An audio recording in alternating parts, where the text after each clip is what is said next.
Hi, and welcome to the Lone Star Play podcast, where we sit, eat, chat, and repeat. I'm your host, Patrick Scott Armstrong, and we are coming to you from Austin, Texas. The Lone Star Play podcast is produced by Texas Real Food.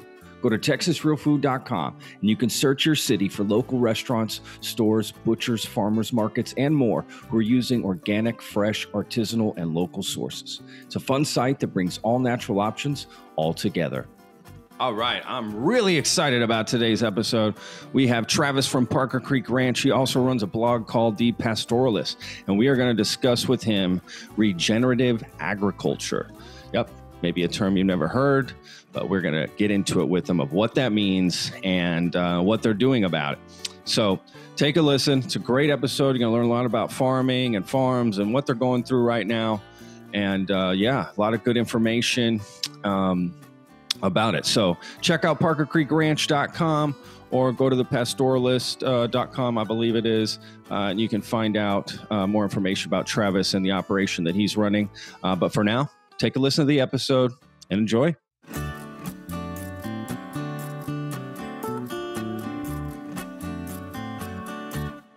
Well, listen, Travis, thank you so much for joining me, man. I really do appreciate it. I know you got a lot of things going on, so we'll get to it, man. I'm really interested to talk to you about what you got going on and really some other things too that I think you'll have, some expertise and knowledge out. So I've got prepared some questions Sure. That I'd like to go over with you. So first thing I want to start with is, okay, so the ranch has been in your family since 1846, right? Am I correct, more or less? That's correct. Yeah. So I'm actually going to give you and our listeners some other interesting events during the year of 1846, and we'll get into why this is important. So, because I just thought this was fascinating. So, Texas actually became a state in 1846. It was annexed into the United States, becoming the 28th state. And it kicked off the Mexican-American War, right? Because Mexico's like, "No, this is ours," and we're like, "No, this is ours." It was defined territory at that point. Yeah, exactly. It was, fighting. What I also found interesting was there's this 10-year period where this Republic of Texas, right? This 10-year from 1836 to 1846. They should make a movie about that. Like this whole, you know what I mean? It's just this epic era of Texas. I wish I could go back to that time. But anyway, so this is another thing that's interesting. The very first officially recognized baseball game was actually played in Hoboken, New Jersey in 1846 as well. No kidding. Wow. It was played by the Knickerbocker rules. So that's because we were behind. Exactly. I love that. That's hilarious. There was the very first time that they used these new rules that are still used today. So, for instance, before that in baseball, you could actually throw the ball at people and get them out, like dodgeball. I mean, you just hit them. So that was like a main rule that they changed, that you had to actually tag them. So I thought that was funny. And another thing, the saxophone was patented by Antoine Joseph Sax in 1846. How cool is that? Also, the U.S. Act of Congress passes establishing the Smithsonian Institution. So that's the world's largest museum and research complex. I just thought that was so fascinating. And also, Iowa became a state that year. I guess we all love Iowa. I don't know. That's crazy. So anyway, those are the interesting things that happened in the year 1846, which I thought was interesting. And your ranch is as old as Texas, dude. How cool is that? That's it's interesting because when my ancestors came here, so to speak, right? That it was a Spanish land grant, is the way it was given to them through this guy named Henry Castro. And what he did was he went to this region of France at that time called Alsace. Yeah, I know Alsace. Great wine from there. And at that time, it was actually still part of Germany. Oh. And so he went there and brought all these people to this general area between San Antonio and D'Hanis here, and established Castroville, Hondo, and a bunch of towns right along this corridor. And I mean, the railroad wasn't even here yet, right? this was still like the Wild West at that time. Totally. Even my great grandfather remembers seeing like Native Americans dressed in traditional garb in like the 1890s and early 1910s, you know? Wow. So just to show you, like, those guys were playing baseball in New Jersey and they were still in the Indian Wars over here. I mean, really? Totally. And you know, I highly doubt they were playing baseball. That's for damn sure. Yeah. I doubt it. Yeah, with arrows. Yeah. You know, they were probably just pretty much focused on subsistence survival and trying to build a economic future for this region, you know, and it was built on cattle. I mean, we have some old contracts from, I think one of them that we have is from like 1892, and it's with this gentleman Jesus. it's with this gentleman near San Marcos, and this guy in San Marcos was driving cattle all the way to the railroad in Kansas. And part of the contract agreement with my family was that my family would deliver 600 head of steers to San Marcos for the drive. And what do you think they paid for a 500-pound steer in like 1890s? Oh, gosh. I have no idea. I'm so curious. Like a $1. $14. That's it?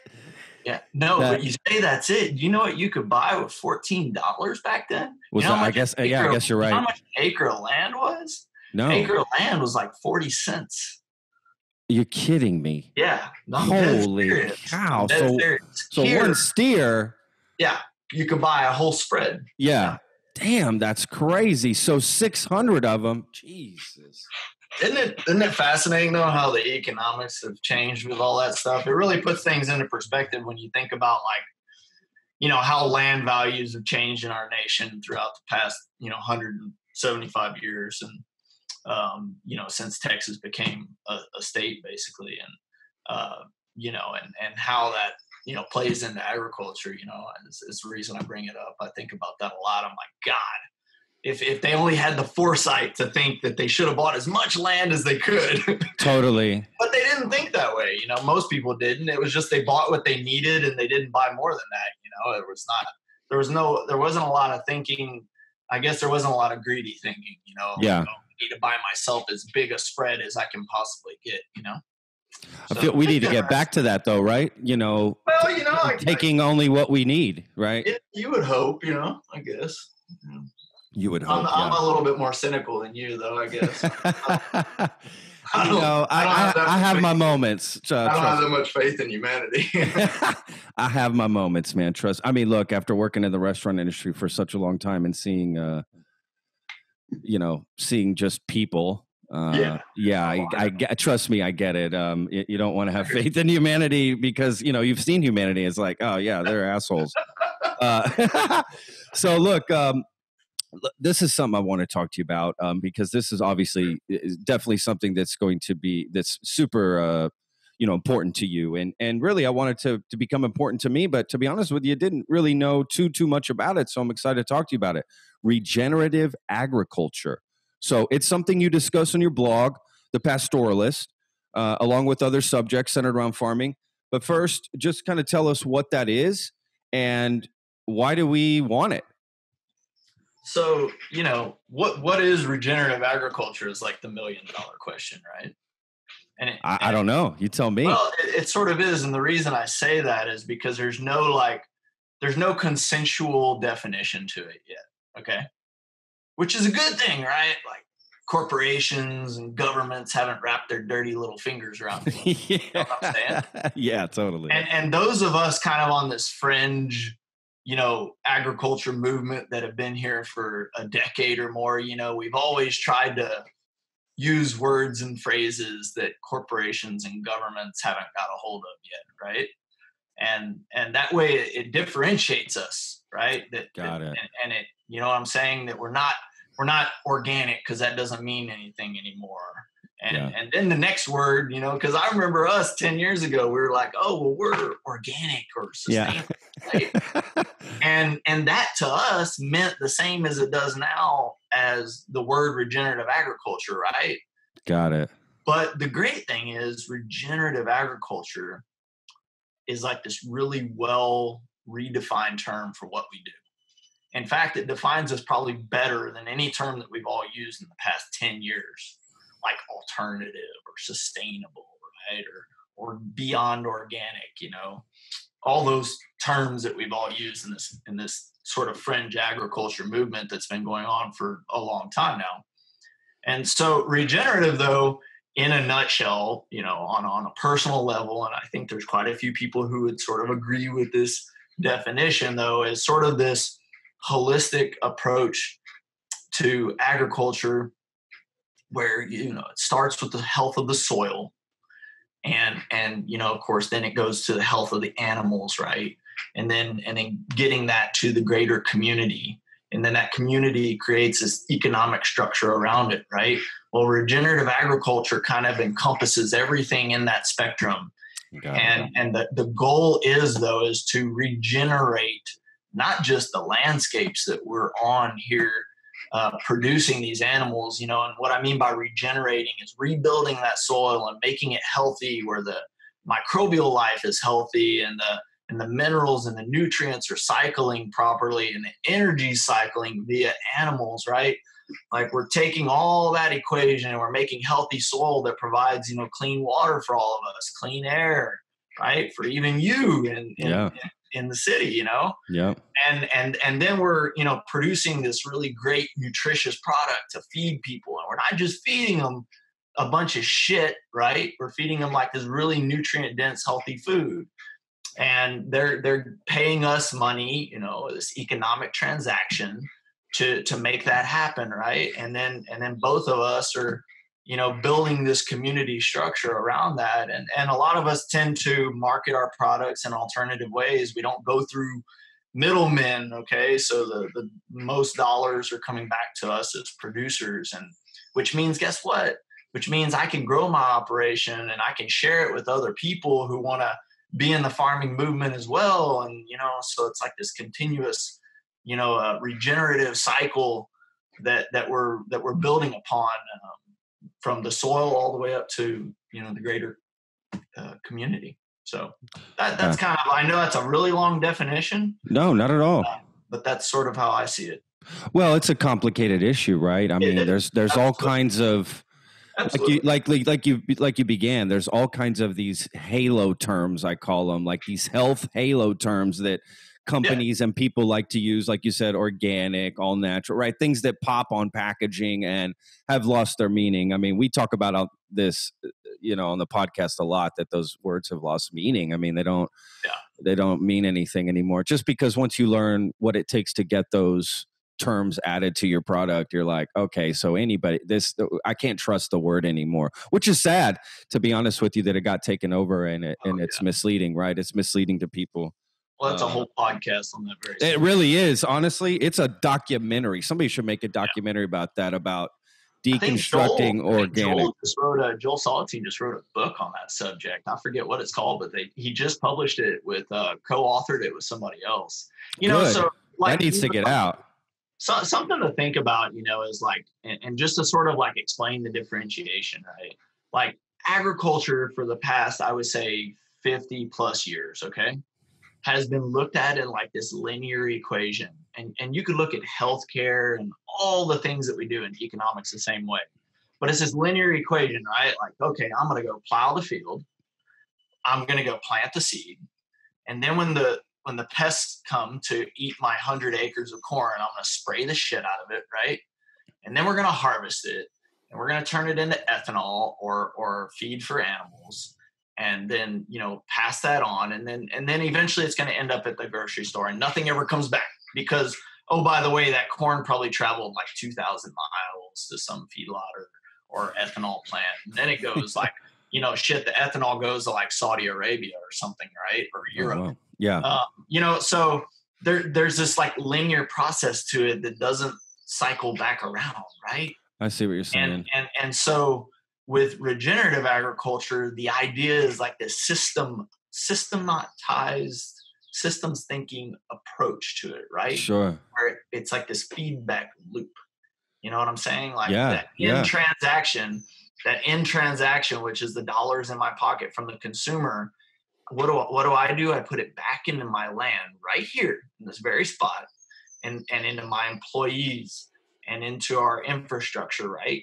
To grow more product for those very same people, right? Yep. So it's like a systematized approach to it versus this linear thought process that's degenerative, to be honest with you, because there's no thought going into like, okay, well, how do I need to take care of my soil so it's still viable for 100 years? Sure. Yeah, right? that's a so good that point. whenever my kids get it, they're not in like a shit storm because the soil is just toast, right? Or how do I build a business that's going to be something that they could where they could find opportunity later on, and it's too often in this world we look at everything in this linear process instead of thinking, okay, well, what's the systematized approach? What's the feedback going to be here? Is it positive or is it negative? I mean, honestly, that makes total sense. I never thought about it that way. And that, you're talking about something that will help it last and keep it viable. And like you said, the money goes right back into the economy, and not just the economy, the local economy, right? You're putting it right back into the smaller local economy, which is what I believe in. I believe in very local, food and drinks, and right. Everything just comes from the local, just because when I lived in Europe, it was like that. And I just remember that sticking with me the most. And that's what I love the most. Yeah, absolutely. Still is. You go to every little town, right? And you're getting what's from there, right? This guy pulls out a bottle of wine. It has no label, just a cork in it. It's like, yeah, we make this right here or whatever. The food too, the vegetables were grown over here. The meat, this is from this cow, this pig. And it just stays that way. It's always getting things imported would be weird, in fact, to some of these places. Like, why would we import meat? Even if it's just 100 miles up the road, they won't even do it. And a great example which I love of why that regenerative agriculture is the way to go is, let's go back to that linear system of agriculture, right? The meat production system right now, while you and I are talking, is broken because it's a linear process. You see, when you have a linear process, there's no way to turn the ship real easy, right? Because we've done this massive conglomeration. Yeah. And look what's happening. We're in a supply chain crunch, right? And there's literally a breakdown occurring as we're talking. Yeah. And it's been going on for a couple of weeks now. And when you focus on that linear process and one thing goes wrong, the whole system falls apart. Yeah. Right? So yeah, that's true. It's a perfect example you're right. Flaws. It's a perfect example of the flaws of that linear thought process. That's a good point, because then it affects right. It affects everything. Boom! It just spreads. I mean, I hate to use the term, but it spreads like a virus, right? I hate to use that term, but but that's basically it. Okay, yeah. Damn, this is so great talking to you, Travis. Really appreciate all this. This is fantastic. Okay. You say on your website for the ranch, it's parkercreekranch.com, right? That's it. Yeah, that's our ranch website where we market our products through. Yeah. Okay. First of all, real quick, how big is the ranch? So, I mean, more or less. I mean, well, I'm going to challenge your paradigm here a little bit. I don't think of the ranch as the real estate. I think of the ranch as our business. Okay.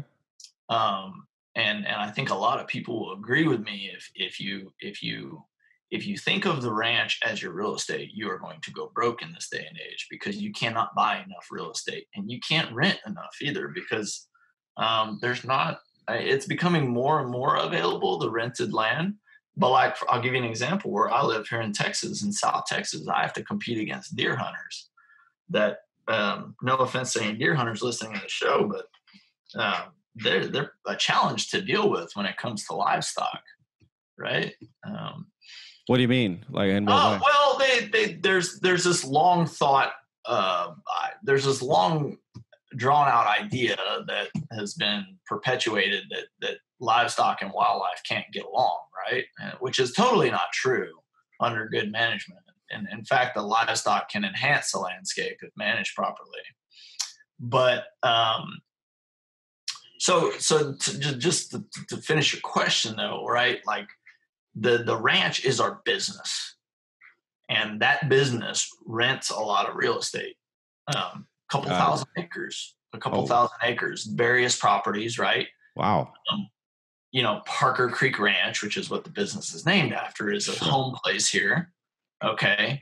And it is about 400 plus or minus acres right there in that ballpark figure, right? But we lease a whole lot more land. Tons of, yeah, right on. We're fairly, look, we're trying to scale up, our production so that we're financially sustainable for the long term, That seems smart. That seems like a smart business move. I mean, to be honest with you, there's nothing wrong. And look, I can't afford to go out and buy land at $4,000 or $5,000 an acre. And gosh, where you live, up around Austin, it's way more than that. Oh yeah, absolutely. So I mean, the only option is to rent. Yeah. Okay, so that's a big shift though for a lot of people that get into agriculture. They think, oh, well, I have to buy a farm. Well, if you go buy a farm, you're not going to have any money left to actually produce something like that's in it, right? Yeah, that makes sense. Like, okay, you just spent all your freaking money and you're making this big monthly payment, and now you need to go buy cows, but don't have the money to do it, right? Because cows actually make real money. Yeah, they're the actual farm. Yeah. The only time the real estate makes you money literally is when you sell it. Yeah, that makes sense. That makes sense. Well, that's a good man. I look at it different. Good, yeah. Good answer, man. I like that. Absolutely. Okay, damn. Okay, here we go. Okay, so you say on your website for the ranch, Parker Creek Ranch, that you want everyone to have access to healthy food, which is a sentiment I think anyone should get behind, right? That seems fairly obvious. What are some of the obstacles you face trying to do that?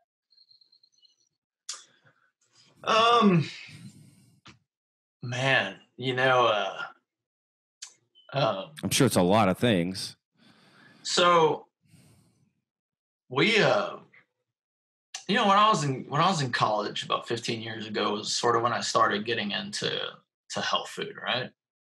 And organic, and I would try to buy it as much as I could afford, right? Sure. And tried to eat healthier, and not a whole bunch of fried foods and stuff like that. I was exercising a lot. I've always been sort of an athlete to an extent. I mean, I'm not what I would consider an athlete anymore, but I used to be very athletic. And so that's sort of what got me into thinking, about that. And I've always wanted to, somehow figure out how to move back to the farm. But economically speaking, it just wasn't really, it wasn't something I could wrap my head around at that time when I was like still in college. And so I went to work in India on this big project that was funded through the Gates Family Foundation. And that was around like 2008, 2009. And what was really the big thing for me was and it's hard to explain, but we were over there like working with all this stuff, and what sort of got me on this path was I realized that we were trying to like cure leishmaniasis, right? Like figure out how to solve this really complicated equation on how to protect billions of people from a parasitic disease. That's what we were working on, and the bigger thing that I saw there in these other third world countries that I traveled to, and I know third world is like not a politically correct term anymore, but these developing nations, sorry. Please, don't worry about it. Anyways, so, we're over there and we're trying to like solve the problems that aren't really problems. And like, I mean, if people can't even get clean water or food or shelter, right? I mean, the least of their worries was getting a freaking parasite. Right. I mean, shit, they couldn't even feed themselves on most days. Yeah. I'm talking like a huge percentage of the population in like northeastern India, And so I started to think, I was like, there's got to be like, and I saw the same thing. It was interesting because growing up here, my family, we grew up like, dirt rich, money poor, right? I mean, my parents, we cooked all of our own meals. Like we butchered our own livestock. We hunted and fished and stuff, right? I mean, we're a very subsistence based type of food.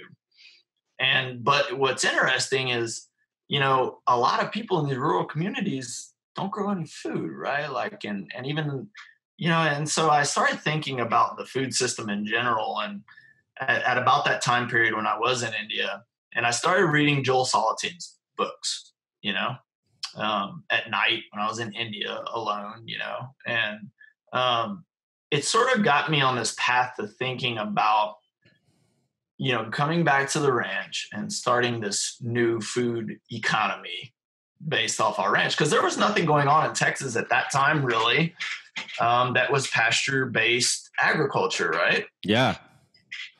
And clean food was just sort of this really great byproduct of that idea, right? And so I moved back in like late 2009. Early 2010, maybe somewhere around there, and started raising pastured broilers and hens here at the ranch.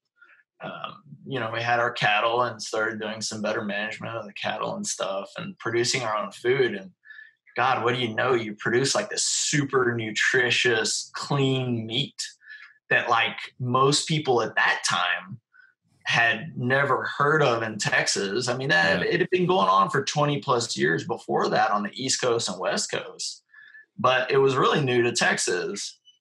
And, it's really good meat, and so not only were we being able to feed ourselves, but we were feeding the greater community at that time. And I mean, it was real. I mean, we were scrappy. I mean, we were selling it. We would drive up with an ice chest full of processed broilers that we processed totally illegally under a mesquite tree here at the ranch, right? I love it. Yeah. Put them in a bag, put them on ice, and we would take them to San Antonio, and they were like pre-sold through this Yahoo group, right? Which nobody even knows what the hell those are anymore. That was all you had back then. Yeah. Other than Facebook. And at that time, Facebook was limited to college students. You couldn't even get on Facebook with the general public. And we would sell pre-sold broilers through these Yahoo groups and meet people in parking lots in San Antonio and get kicked out of the parking lot for soliciting and shit. That's like hilarious. That. It was funny, and I mean, so that's how we started, with this clean food thing. And God, now you talk, now, it's readily available. I guess, I guess you could say that. I don't think it's readily available, but it's much more common. Right? Sure. What are some ways like that you can make it more readily available for people? Like how are we going to connect, people from the city, right, to getting your stuff? Now you did, when we spoke before, you said your sales have actually gone up since all of this has happened, right? So you're actually doing better. So you're making more sales. People are looking like, what's the either. How do you keep that connection, right, moving forward as things open back up? Are people going to still keep contacting you? How do you keep that connection? And what are you going to do there? So, I mean, look, we've evolved over the past decade significantly, right? I mean, the availability and how we get that food to the greater masses, right? I would say it's definitely becoming more mainstream. More mainstream to an extent, right? It's not there yet, though. I mean, like, I think it's not there yet. Yeah, I think a couple of years ago, the number of people buying organic was like it was like 9% bought organic occasionally, right? Yeah. 3% of people bought organic exclusively, or something like that. Don't quote me on those terms exactly, but that's not too far off, right?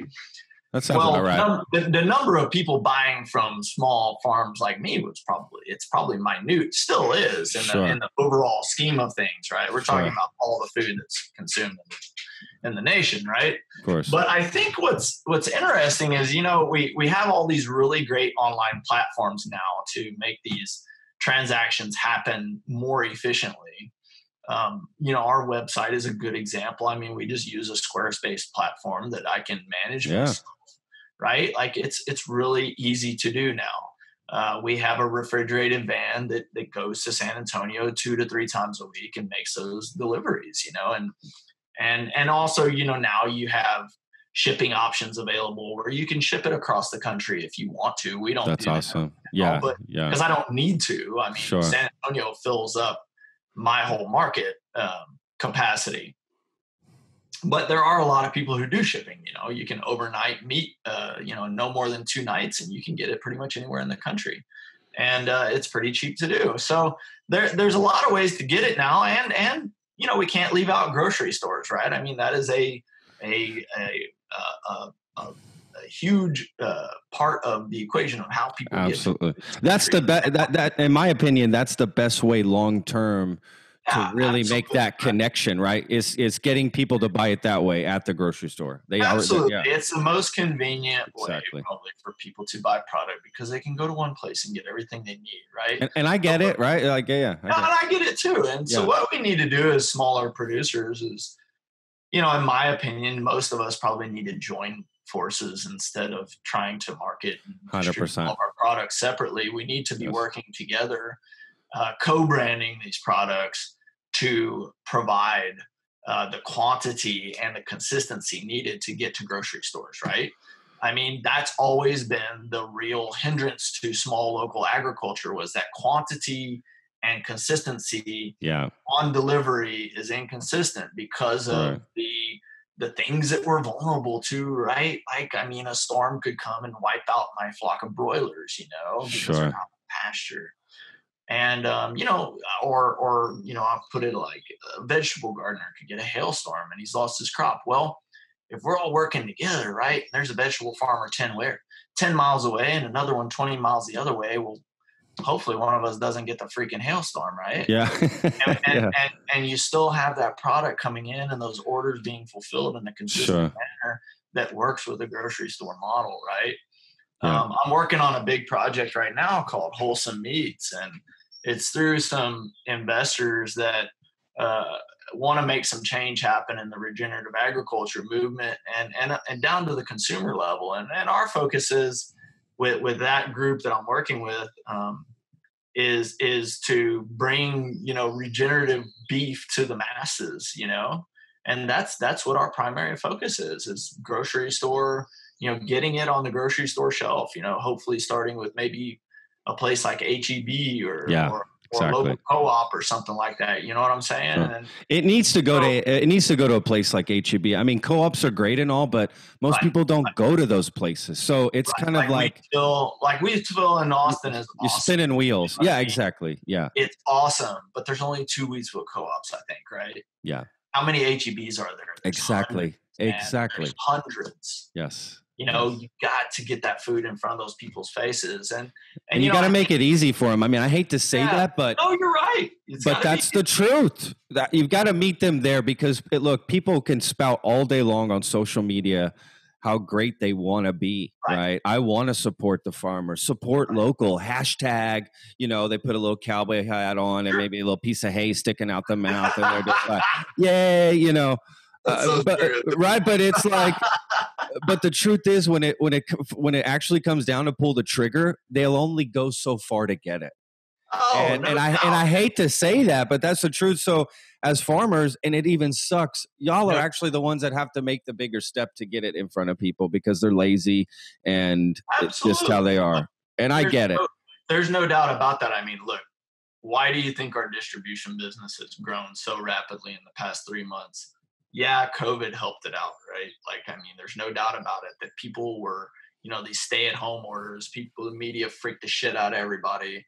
And basically, it was a perfect scenario for a door-to-door delivery business to really do well. My God, absolutely. And so we go from like a measly $5,000 to $7,000 sales per month, eating rice and beans practically with that side of the business, to like 40,000.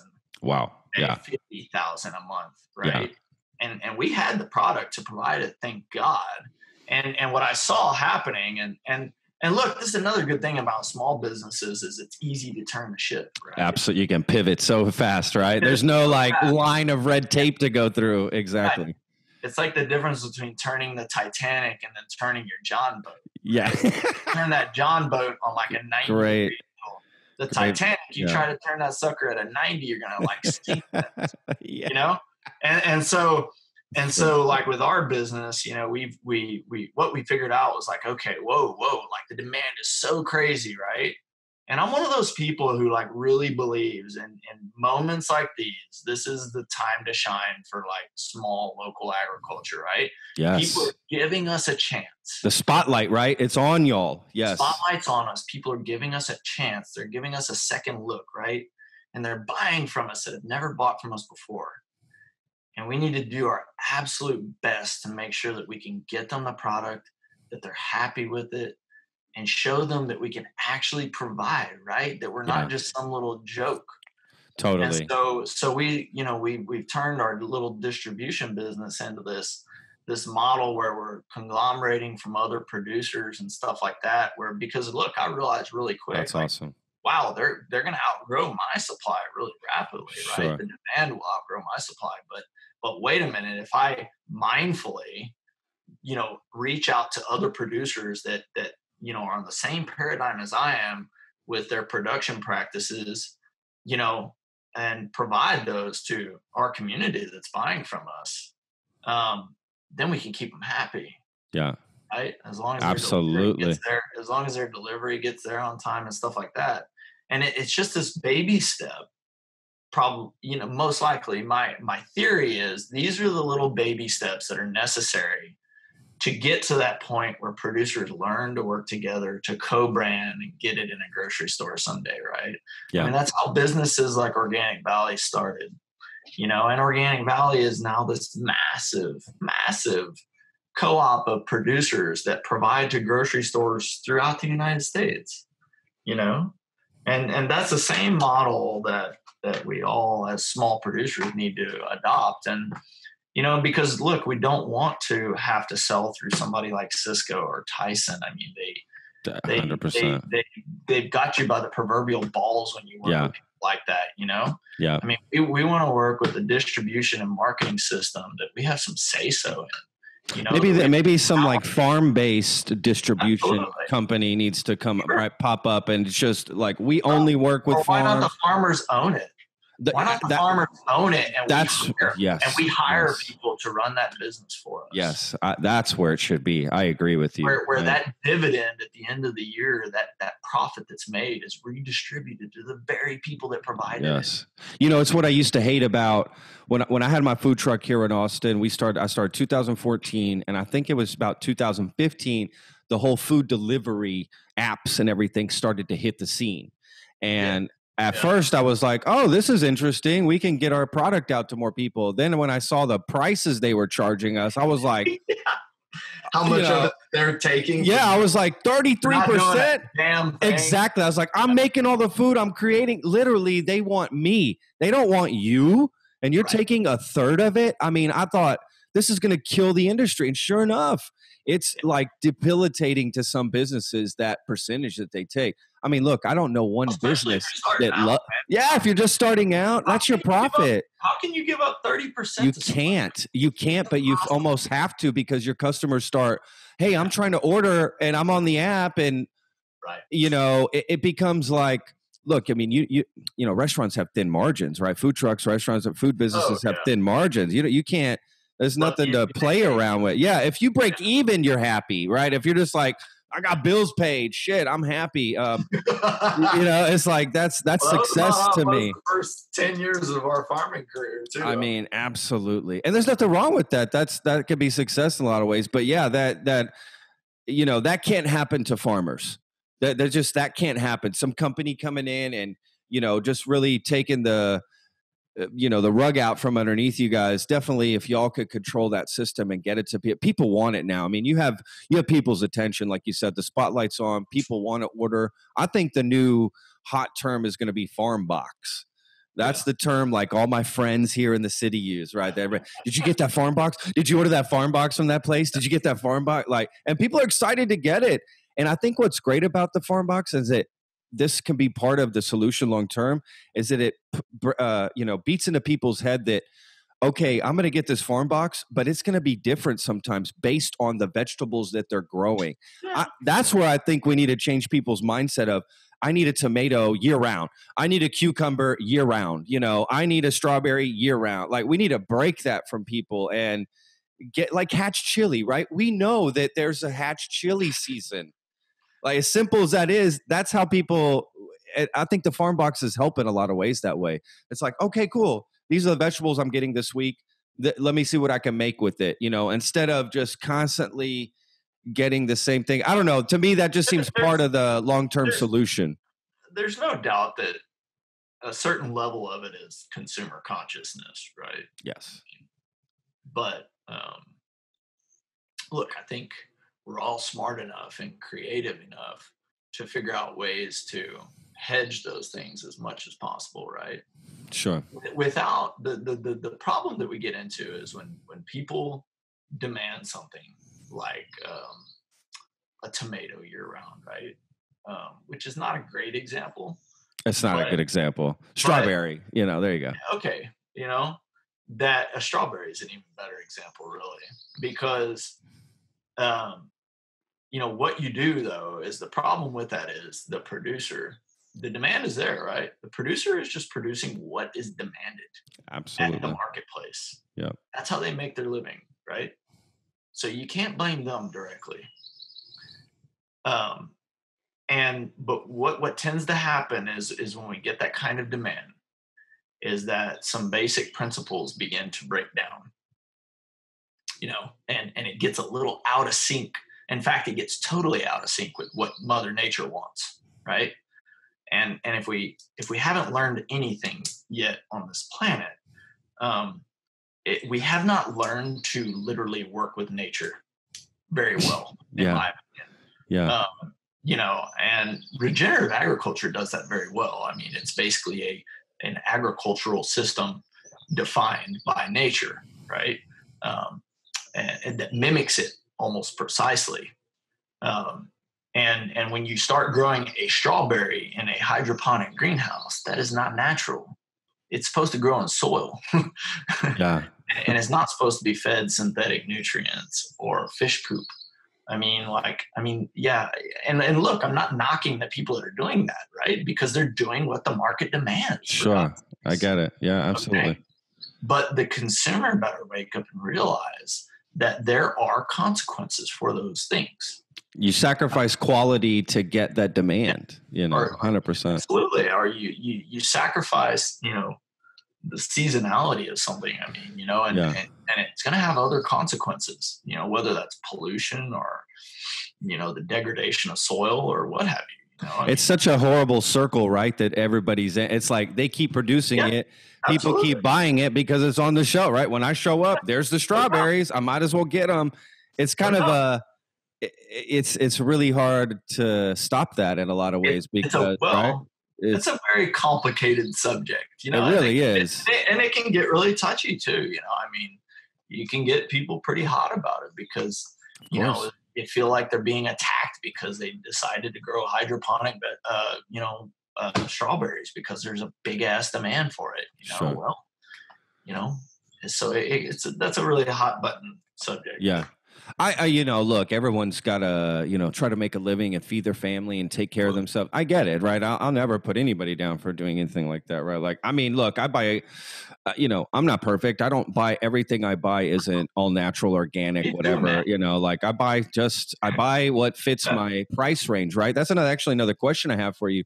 What do you say to that person that's like, I can't afford to buy all this sort of stuff? Like, what am I going to do? How do we meet those people? Because honestly, that's the majority of America, right? The majority of America is not rich and loaded and even has the luxury to think organic, all natural, sustainable, regenerative agriculture, whatever term we're going to use. Like, they don't even have the time to even think about that stuff. Like, how do we meet them? How do we get them? So, that's another very complicated subject as well. That I think about a lot, though, because we do get the occasional customer that gets pissed off about prices and they make snarky, ugly comments to us that we're stealing from people and things like that. Really? What yeah. the? Oh, yeah. I mean, I could understand complaining like, damn, this is expensive, but not like you're stealing.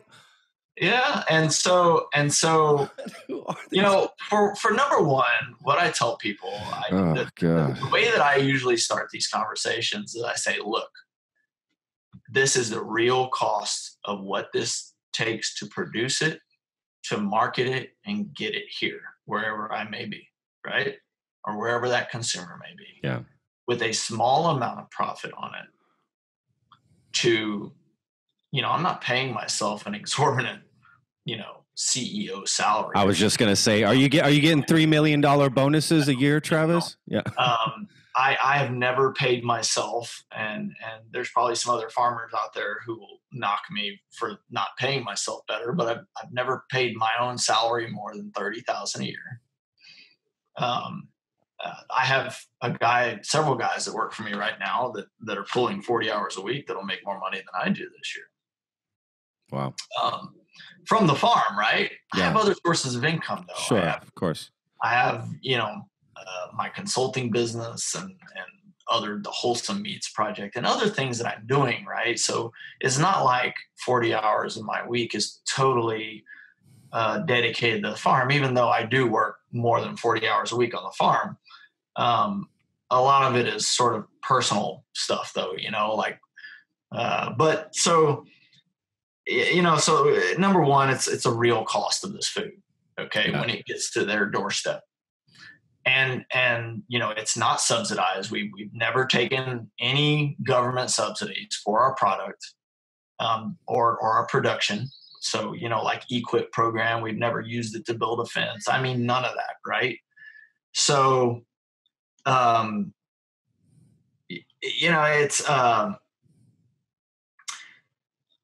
it's the real cost of the food. And if you can't afford it, then for number one, as a consumer, we probably need to be thinking about what we're spending our money on. Okay. How the taxes that we pay have long-term consequences within our food system. And perhaps there are a lot of subsidies that could be gotten rid of and, lower our tax bill. So just because a dozen eggs costs, $2.50 at the grocery store, that doesn't mean that's the real price of that dozen eggs, right? Like it's been subsidized somewhere along the lines, like the feed that those hens are getting. Sure. Yeah. Okay, so the actual real price is more than that. But, unfortunately, most people that don't have a lot of money, they don't really think of it that way because they don't pay much taxes, right? They pay some, but it just comes straight out of their paycheck. It's not like they actually write a check for those taxes at the end. Oh, yeah, that's 100%. That they're more conscious of how they're being taxed by the government.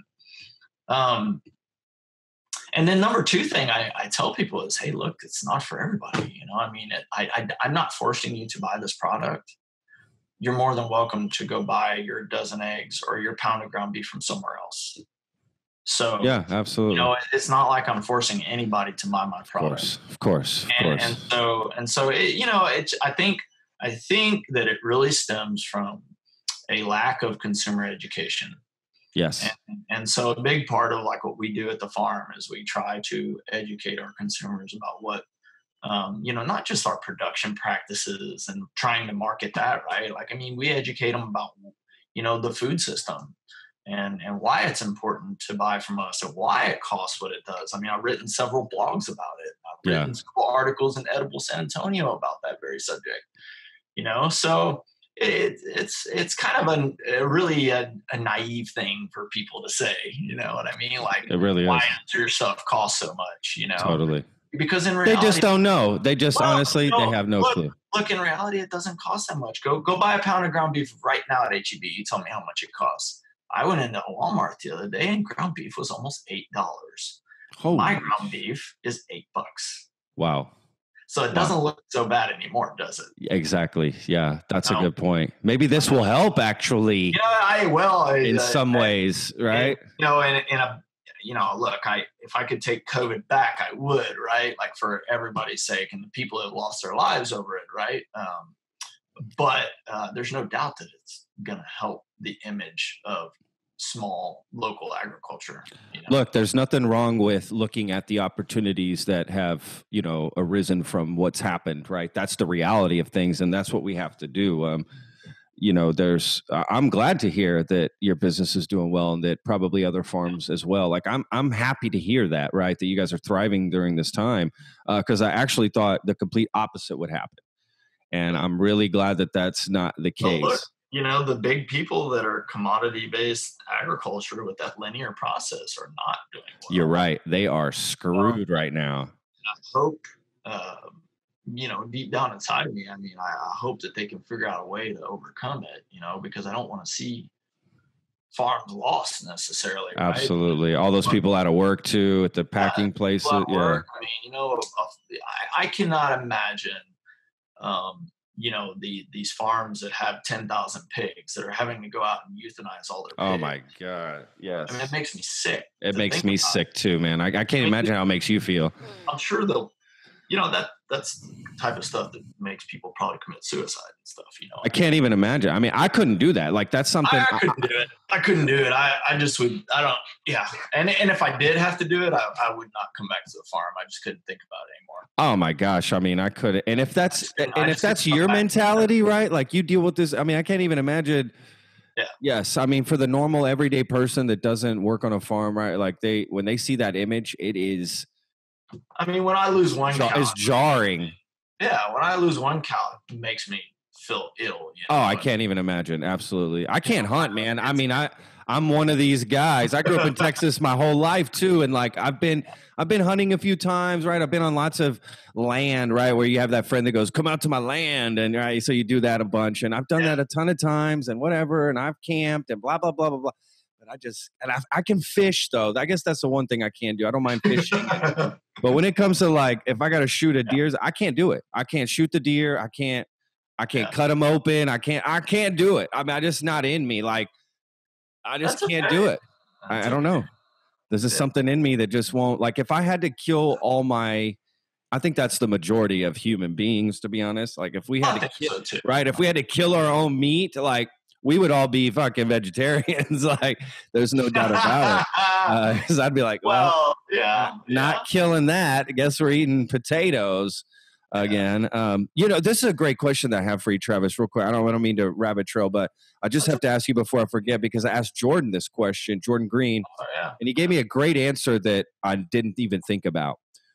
When people say the word vegan, right, that's a hot term, right? That people throw. It's a lifestyle, right?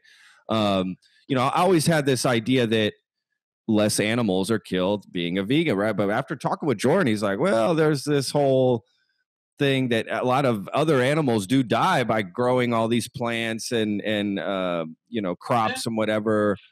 Because vegan uses things like no kill, right? Like this, look at this thing we just made. No kill, no animals died for that. But the truth is, probably animals did die to get that made, right? Like, I don't know. What do you think about veganism? Like, what's your whole? I know you have an opinion on it. Oh yeah, we all have an opinion. You're like, oh yeah.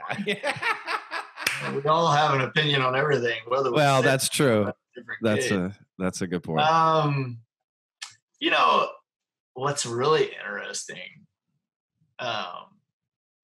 I'll just throw it this way, right? Like Jordan was absolutely, him and I are on par with a lot of things. That's why we get along.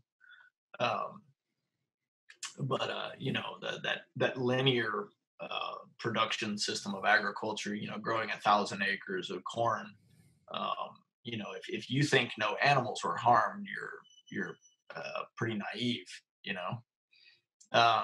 Imagine the life that could be there if it was a native prairie or a forest. Honestly, I'm that naive guy, because that's how my mind works, right? Like I don't even think we've been trained. Well, we've all been trained to think that way, right? Yeah. Like there's nothing wrong with what's going on around us. We're very conditioned, especially in our country. That's true. But what's really interesting is when we have had And really in the past few weeks, I've had several emails of people who were either vegan or vegetarians email me and say, I read about what y'all do and how y'all work with nature and use this regenerative agriculture stuff to grow these animals. And they were like, my body like was just not healthy. This is to sort of summarize their emails. And I've had like 3 of these in the past month. And they all say, your meat was the first that I've had in a decade or more, right? One lady was 30 years, had not eaten meat. Wow. Tried ours after 30 years of being vegan and just couldn't believe how good she felt and how proud she was to have sourced it from a place that, followed her principles and her ethics, And so, I think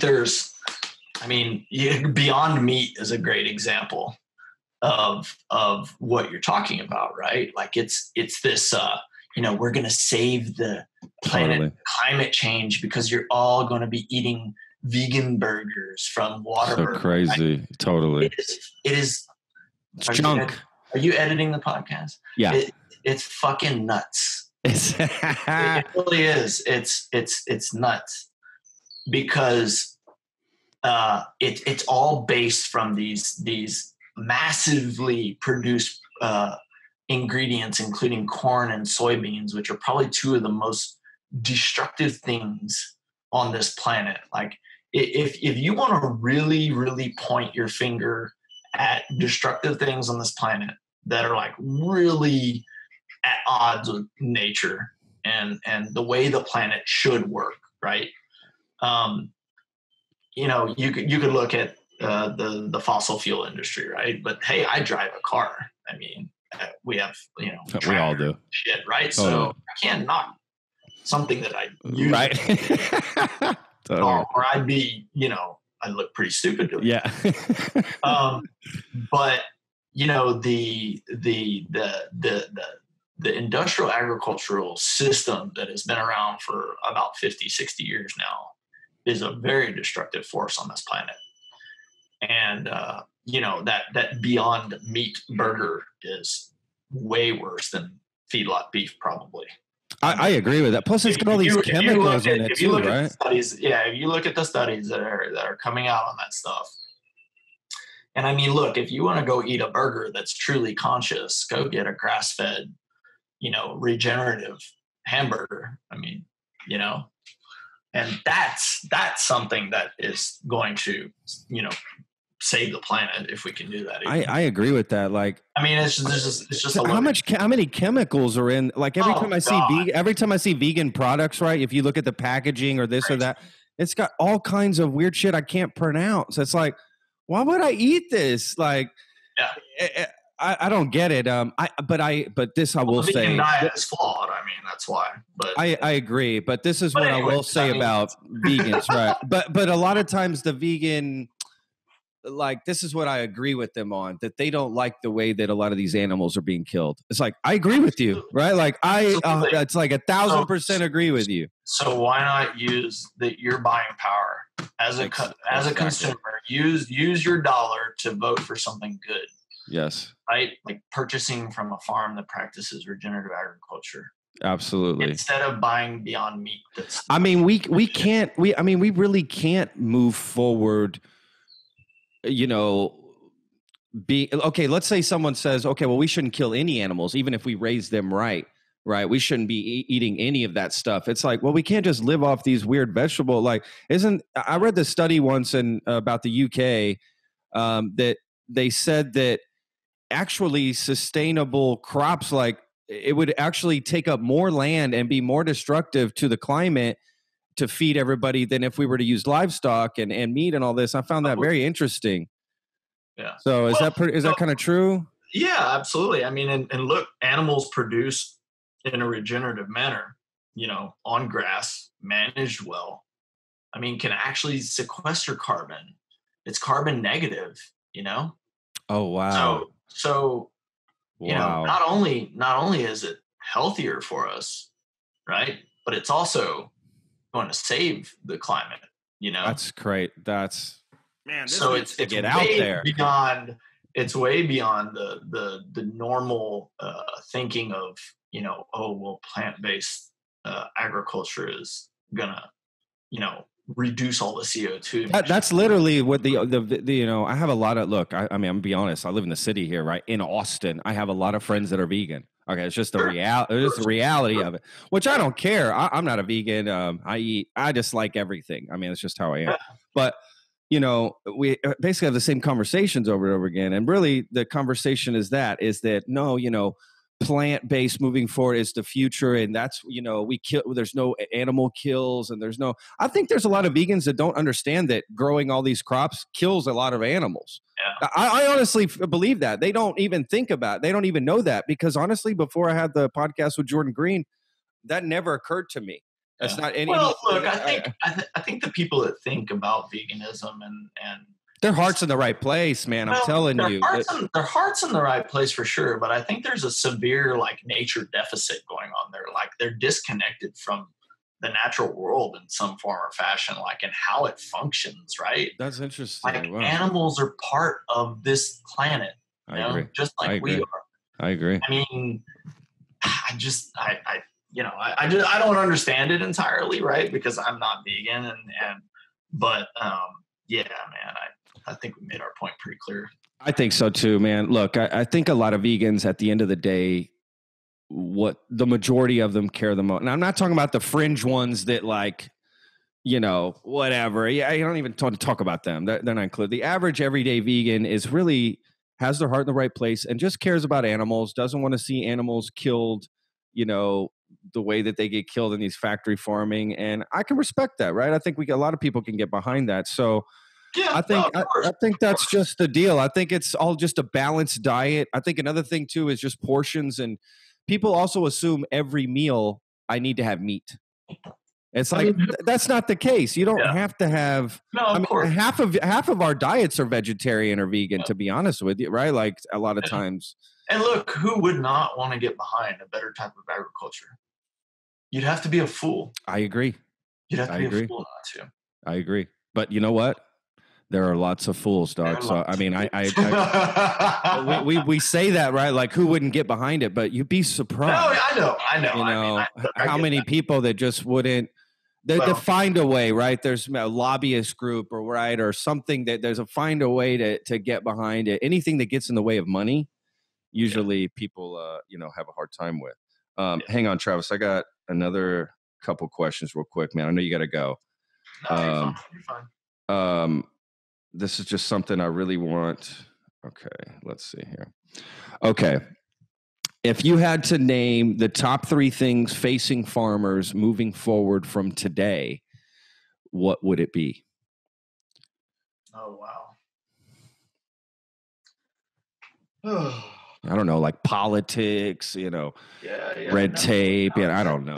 It's a good question. I'm just trying to, and I can answer it easily. I'm just trying to think of what I would. Sure. I think probably one of the top things facing farmers in particularly our country, right? I would say number one is the entry level. I don't know how to say it right, but like the to enter the profession, right, and enter the marketplace is pretty daunting. The capital typically required to do it right, a lot of people think like, oh, well, I can start with my front yard, like growing vegetables, and there's a lot of people that do that, right? But don't think that you're gonna pay yourself a salary or be able to survive on that salary that you totally by growing a vegetable garden in your front yard and selling the vegetables. Like, it may pay for itself and give you a little, pocket change. But the reality is, you need to be producing a pretty serious revenue, a gross revenue and enough to cover, real salaries that pay people real livable wages and pay their health insurance and all this other shit that's involved, right? And to really do that right, I mean, it's got to be something of scale to a certain extent, right? And look, that we can all agree that that's not going to happen overnight, right? But the more capital that you can accumulate and save up coming into the equation, the better off you're going to be. Yeah. Too often, I think I see people borrowing money to get that capital. And that's a very risky thing to do. It may work and it may not. Yeah. What if you have a bad year sales-wise? Or what if you have a natural disaster such as a drought or a flood that messes you up, right? Yeah. And you know, and puts a real bad hindrance on your cash flow. Sure. So I think for people to get into farming and is one of the hardest things to do, right? And probably the best thing that young folks or old can do that want to get back into farming or get into it starting out is go, get a job with a successful farmer and learn everything you can and make some money and build up a little nest egg, That's smart. Because, and number two, of course, you're getting, going back to one of our earlier conversation on land prices, that doesn't help, right? Like that. And that kind of ties in with number one of what I just said there, and without any farming experience, you're going to find it hard pressed for somebody to even lease you a place because they don't want to lease it to somebody who they don't know, who they think may mess up the land. Yeah, that's a good point. So you want a little bit of a track record to be able to say, hey, look, I've got some experience, taking care of the land. So that way you can at least even go to somebody who's wanting to lease their property and get the lease. Interesting. Yeah. Okay. And then going beyond that, I would say that the regulatory environment is, look, it's not favorable to small people of any business, right? Like that's not just farming. Sure. So, what you need to think about is where you put your farm. Is it going to be in the city limits? Is it going to be in a county that's really highly regulated? Find a place that's not. Yeah. I agree. Get away from the regulatory environment as much as you can. And, if there's something that, you don't necessarily agree with, don't be afraid to bend the rules a little bit. We did it getting started and knock on wood, we didn't get caught doing it. We try to follow the rules the best we can now because we're a big business now. We got targets pointed at us when you get big, and there's risks involved with that liability and things that we have to, dot our I's and cross our T's. Sure. So, we follow the rules these days, but boy, getting started, I couldn't imagine trying to follow every single regulatory rule just to get started. I wouldn't have been able to do it. Yeah. Same for me, man. I'm not telling people to go break the law. No, of course not. I'm saying be creative about how you work within the law, right? Like be creative. Yeah. Be creative about it, you don't have to, raise 100,000 broilers to get started. You could raise 1,000, and in the state of Texas, you'll fall under an exemption, where each farm can raise 1,000 birds as long as they're sold marketed directly to the consumer. It is perfectly legal to process them on the farm as long as you meet the temperature requirements and things like that of safe food handling. Yeah. So there's ways to work around the regulatory environment and be creative and not put a huge financial burden on yourself by building a state inspected poultry processing facility immediately, because that's what you think you need to do to make a living. Start out small, work another job, work 2 jobs if you have to, and just get started. I don't really have a number 3. I would say those 2 are the biggest things. If there is a number 3, it's going to be climate change. I really think it's a real force to be reckoned with, especially like here in the Southwest where we live. We're on the border of the Chihuahuan Desert over here. And, it's only 100 miles due west of us, right? And there's no doubt that desertification is encroaching upon us. I mean, we're getting less and less rain than there was 20 years ago. Yeah. It's more sporadic and things like that, and when you're in the grass-fed beef business, that doesn't make life very easy. Oh, I can imagine. Oh my God. Yes. Or if you're a vegetable farmer and it never wants to rain for you because you can't, you could pump all the irrigation water you want from under the ground to your vegetables, but it doesn't respond like a good rain does. Yeah. Any farmer will attest to that, So, I mean, that would be number 3 is how to define ourselves in the era of climate change. And how we're going to survive as farmers and be able to be flexible enough to overcome those obstacles, and you better be thinking about it. Yeah.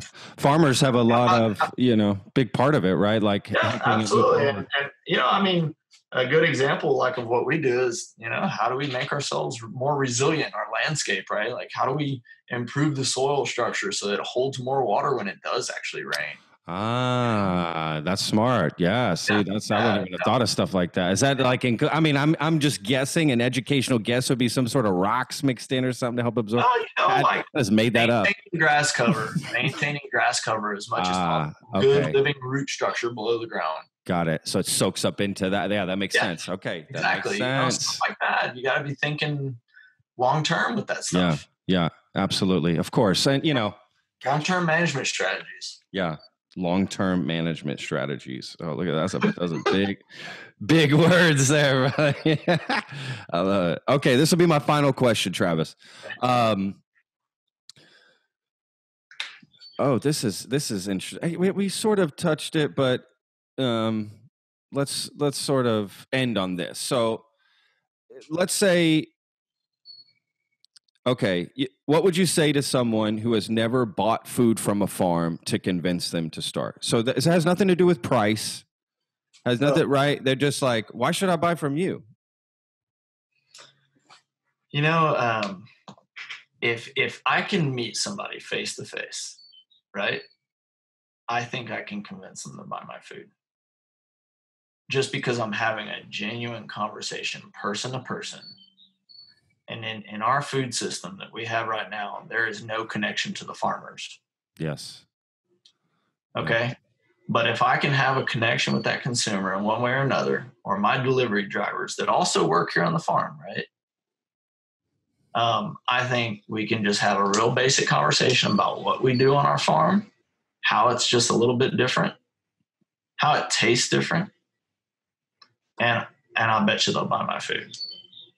Yeah, I believe that. If they won't buy it, a lot of times I'll give it to them just to try. I'll say, hey, look, try this. And if you don't like it, that's fine. But I bet you come back. There's no way nobody's going to like it, right? It's like, there's no way. Melts in your mouth, butter, right? Like, yeah, absolutely. I think a lot of it too is the health properties. That's a benefit I tell people a lot. I say, look, you'll eat healthier, so long term your health will be better. You're going to save a ton of money down the road. That you just invest in this. You're going to spend the money somewhere, so just put it into the food, right? It's what you eat. It's literally what fuels your body. Yeah, I mean, I agree with you, but I think most consumers, though, they don't give a rat's fuck, shit. Right? They don't. You're right. They don't. If you go down that rabbit hole, that it just won't go anywhere. Yeah, right. you gotta connect with them on like a real personal level as a human to human interaction, saying, look, this is what I do. This is how we produce it. You make the decision ultimately whether you want to buy it and you think it's better for you or healthier for you. I mean, and look, if they come at me with a health comment, I can spit out some science. Of course. How my eggs are 600% higher in omegas or some shit, right? Like, but that usually never does the trick. It's just building that relationship with that person.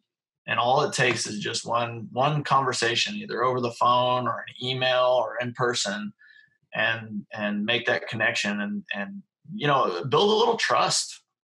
It's about trust, right? Yeah. It really is. It's about, that relationship and having trust in one another. Yeah. Yeah. That's a good point. I think also too, that like the supply chain being shorter, right? Sure. It's like, this is listen, I just packed your meat. Like, it's me. Like, you know what I mean? Like, I love that idea. That's why I like local and supporting because it's like, this is where I get it from. And I like knowing that. Okay, Travis, man, dude, I could talk to you for hours, bro. This is how it was with Jordan. I had a million questions for him. I just really appreciate you taking the time, man. I know you're working hard. You're out there kicking ass, and doing a lot for this industry, man. And I'm just, I can't tell you how much respect I have for you, man, and everything you're doing. And, I wish you so much success moving forward with everything you're doing and getting people behind the message. And it's definitely a message I'm starting, I'm going to start spreading to people too, this regenerative. I'm going to look into it even more. So yeah, I mean, look, I'm all about supporting, that either way. So, but yeah, man, I just wish you continued success with your farm and everything. Yeah, absolutely. It as well, helping spread the word. That's all I want to do, man, is spread the word and get people behind it. And, I'm here to represent the average everyday person, even though I've worked in the food, industry a long time and have a lot of experience with that stuff. I'm still your, just a normal person who's, represents a lot of the American population. And, I just want to help people make those connections and find the reasons why and help them understand it. Cause I know how I am about things. So I just assume that a lot of people are the same way, just very kind of hesitant. If it doesn't fit conveniently in my life, it's gone, right? If technology wise, it isn't somehow infused, I'm not using it. Right. So, I think that's all it is, man. Just bringing that message to people, getting to hear from people like you personally, and that are on the front lines who are doing this stuff. And just thank you so much, man, for all the knowledge you dropped on us, man, and just letting us know all these things. For your audience, just realize that I'm not the only guy out there doing this. That there's a lot of us, and it may take a little effort at this point to seek out, your local producer who's using regenerative agriculture practices or just better practices in general, right? Yeah. But I think at the end of the day, from a consumer standpoint, I think you're going to find that it's well worth your money and your time to do that. And these days with all the tools that we have at our disposal, it's pretty easy to do. Yeah, I agree, man. So thank you again, Travis. Again, continued success and all my best to you and your family during this time, so wish you guys the best. And man, thank you again. I'll send you an email when this, goes out and everything. I'll send you a link to it and whatnot. But again, man, thank you so much for your time. Enjoy the rest of your day, brother. All right. You too, man. Take it easy, bud. All right. I really hope you enjoyed that podcast as much as I did. If you have any questions for me, please feel free to email the podcast at patrick@texasrealfood.com. And don't forget, you can check us out on Apple Podcasts, Spotify, Stitcher, all the different places you can get podcasts. You'll find us on there. Or you can just go to our website, go to thelonestarplate.com. And you can find everything you need there, all the episodes. And you can check us out on YouTube if you want to watch it. We video these now, on a little webcam here and do the Zoom stuff. And, so if you feel like doing it that way, go to the Texas Real Food YouTube channel and you can find it there. Make sure to follow Texas Real Food as well on Instagram and Facebook. Subscribe. And if you, are so inclined, please leave us a review anywhere you can. Follow us on Spotify or leave a review on Apple Podcast. That would really help us out as well. So if you support, what we're trying to do here. So thanks again for listening. Really do appreciate it. Without you guys, what's the point of doing this? So if you have any suggestions on how we can make the show better, please let us know. All right. Thanks again. Be safe out there. Wash your hands.